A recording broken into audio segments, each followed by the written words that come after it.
All right, Jeff Zimmerman here with the three-division world champ, the first Muslim to win a world title on Middle East soil, one of the best guys in boxing, Badou Jack. How you doing, Badou?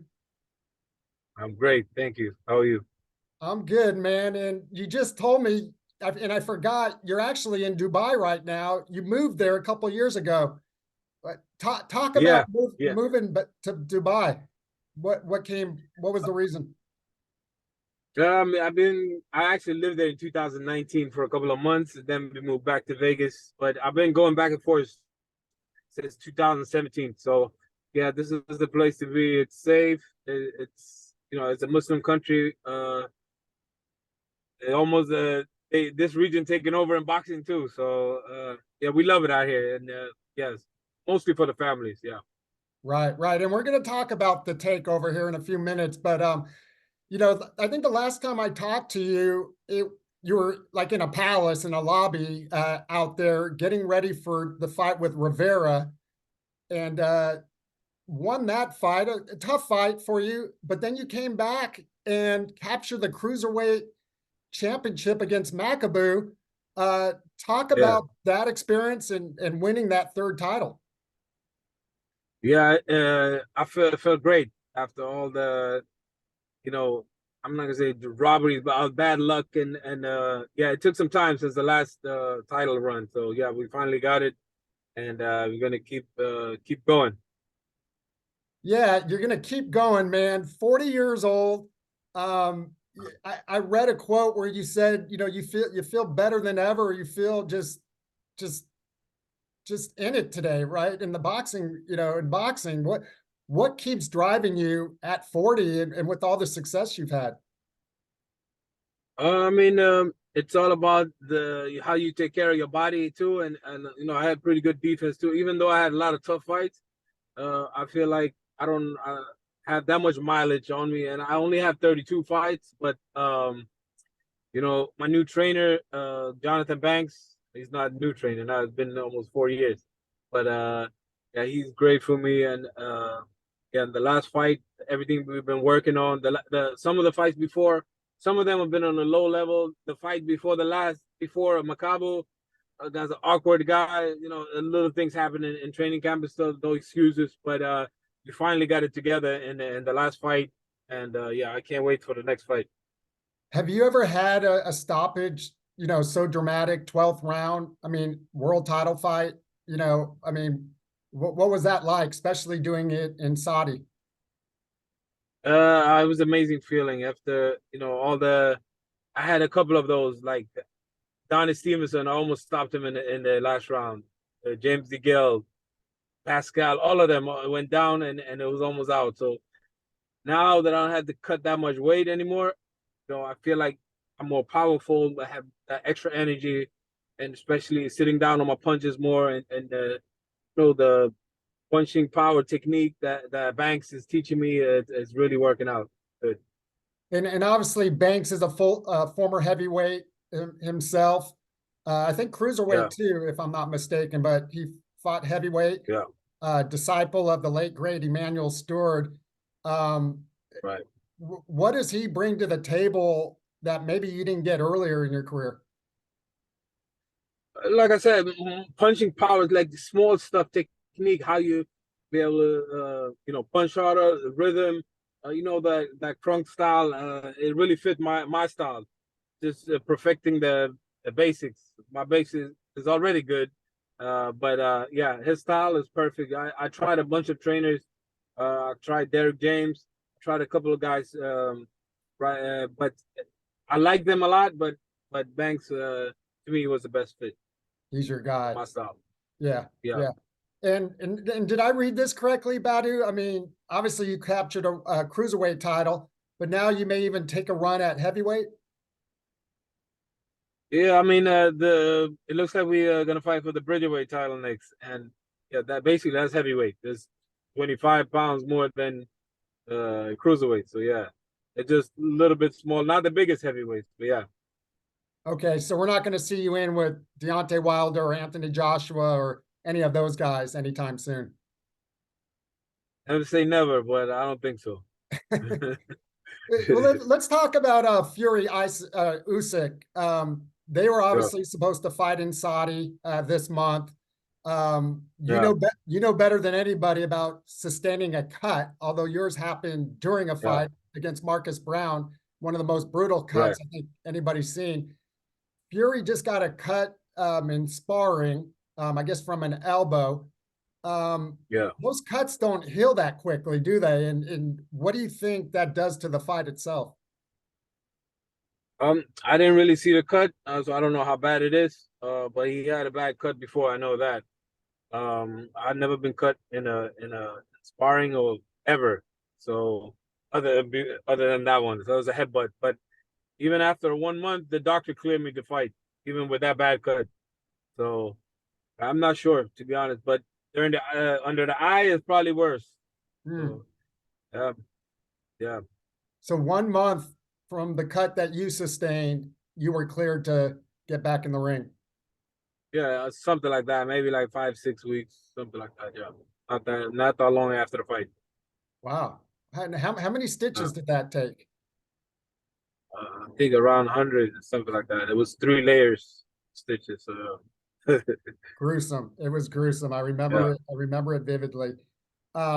So bridgerweight next, and then maybe what you said, kind of a small heavyweight, and then go from there. yeah, yeah. I mean, I'm coming from super middleweight, so that Bridgeweight guy might not be the best guy, but he's still a big guy, you know. So even I'm not even maybe a light heavyweight, but I'm not even a big cruiserweight. So yeah, it's but to me it's I have the heart as big as anyone else, and all those big guys. I'll fight anyone. I'm not scared of nobody, and yeah, want to challenge myself. All the great fighters, all the great legends, they moved up in weight and conquered any weight classes. So that's what I want to do too.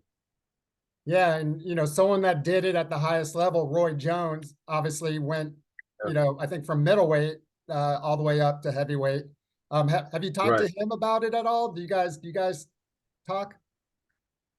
Yeah, a little bit.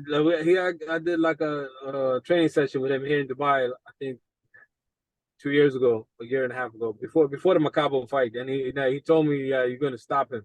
He's the first guy that said that. And yeah, he said, I didn't know you was that fast. He said, and yeah, we didn't really talk about that too much about moving up in weight, but yeah, he gave me some good advice. That's it. Yeah, yeah. And now, speaking of guys that keep going, you got. I think at one point you were hoping to get in the ring with Canelo. Um, Yeah, that ship has probably sailed since you obviously are moving up, and yeah, his limit is probably 175. But talk about Canelo, because I think he came out the other day and said he may want to fight another 5 years. He's had yeah. you know, a lot of fights. And started super young. Were you surprised? Are you surprised, when you hear someone like Canelo who's done it all, made all the money in the world, and wants to keep on going?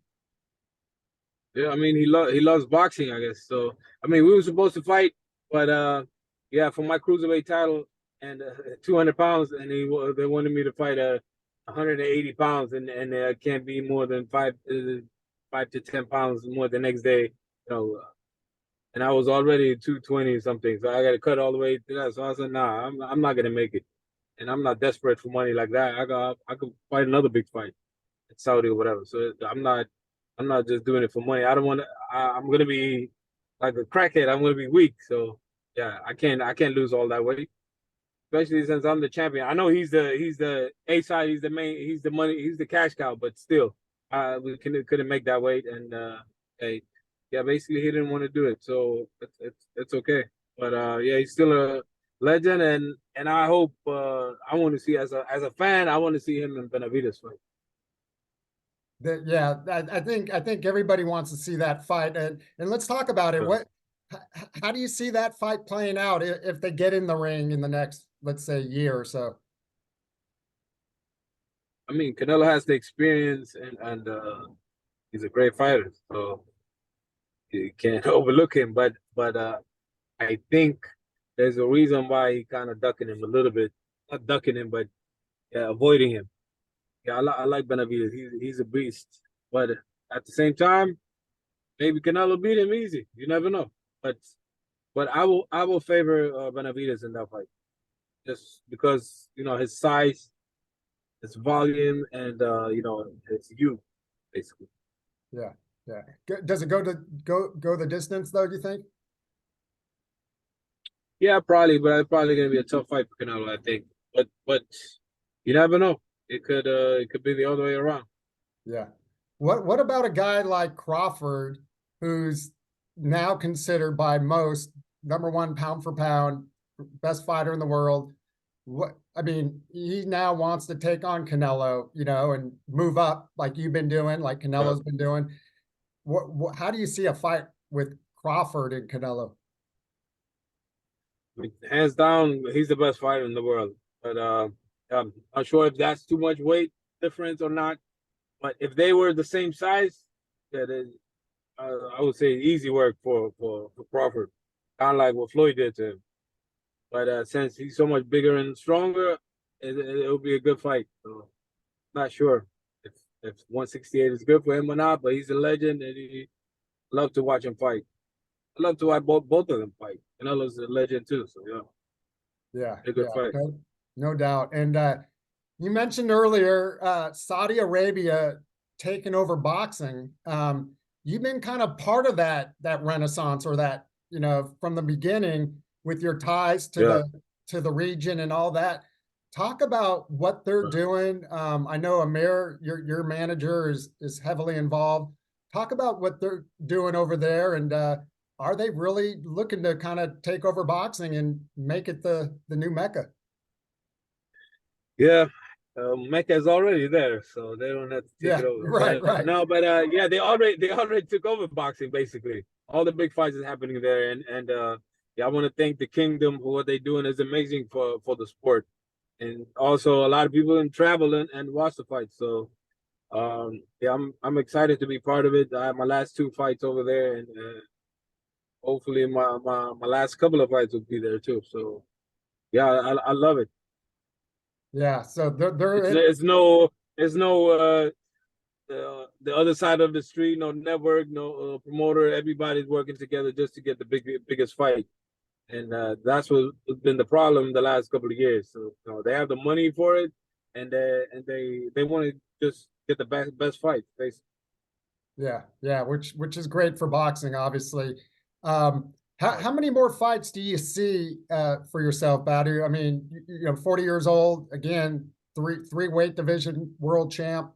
How much longer? Yeah, I'm not sure. I mean, I could say probably I'm at the end of my career, more than towards the end than than the beginning and the middle. But yeah, I take one fight at a time. Um, you know, last fight I feel great. Now we've been waiting for the next fight, so for it's been a year almost now. So yeah, I'm ready to get back in there, and then I take one fight at a time. Anything can happen. I get a cut like this. You never know that could happen in the fight business. You feel great. You get a first round knockout win. Anything can happen. So yeah, I just take one fight at a time, and we'll see. But I still got some years left. Yeah. You pointed to your forehead. Do you ever have any issues just from that, or is it like scar tissue or anything like that? No issues. No, not at all. I was actually at uh, what you call it, like a dermatologist yesterday, just to uh remove some like what you call it, some dark spot to my skin, and then and they did a little treatment on the scar. So this is so good, you can't even make it anything better. It's healed so great. I showed her, the doctor, I showed the video of the headbutt and everything. She was like, "Wow, this is amazing." Whoever the plastic surgeon that did it, she did a great job. No, Yeah, I can't nothing. I I can't have see no anything. issues. What's Uh, that? no, I said it feels great. I had no problem whatsoever. Yeah, no, you can't even really even see it.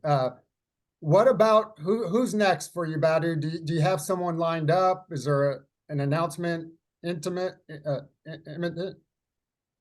It looks like the bridgerweight champion. The Polish guy. I can't even pronounce his name, but yeah, Okay. And what? Rosansky, I think his name, last name. But Okay. When do you think that's going to happen? I'm not sure now. I hopefully anytime I'm ready to start camp. I've been training for a long time, always staying ready, so I'm ready anytime. Okay. And listen, let me ask you this. I asked you last time, if you were a Hall of Famer, if you considered yourself a Hall of Famer, and I know, you're modest, you don't, that's not your thing. Three-time world champion now, three weight division world champion. I mean, to me, surefire Hall of Famer. But what legacy do you want to leave on the sport? Because I mean, you've done so much, not just in the ring, but outside the ring. Talk about some of those things. I mean, yeah. First of all, in my next fight, hopefully, so we try to become 4 division champion to start with. So, Hall of Fame or not, I just want to fight the best and create my legacy and win different weight classes. And then whoever, if somebody want to put me in the Hall of Fame, that's amazing. But yeah, that I don't really focus on that too much. And what about your foundation, Badou? We'll end with that. I know you're doing a lot of things for kids in the region, worldwide. Talk about that a little bit. Yeah, so the goal is to give kids all around the world a fighting chance in life. If it's orphans, Palestinian refugees, orphans in Gambia, all over the world, no matter what religion or nothing. We want to help as many, especially kids, but as many people as possible that that don't that's poor or from war or orphans. Yeah, that's what we're working on, and we work with the Spot Project. A good friend of mine that I'm going to meet right now. He has a great orphans in Gambia, so we work with them a little bit, and yeah, looking to take it to the next level. And if someone wants to donate or get involved, where would they go? To the website badoujackfoundation.org, and they can read a lot of what we do, and can donate there too. The website. Awesome, man. Well, Badou, man, I appreciate it. It's good seeing you as always. I miss seeing you at Nevada Boxing Hall of Fame. Hopefully they'll get that back going. But listen, man, 3 division world champ, going for a 4th, one of the best guys in all of boxing, in and out of the ring, man. Wish you nothing but success, and I hope to do this again down the road. Yeah, thank you so much, brother. Thanks, Badou. All right, take care. You too.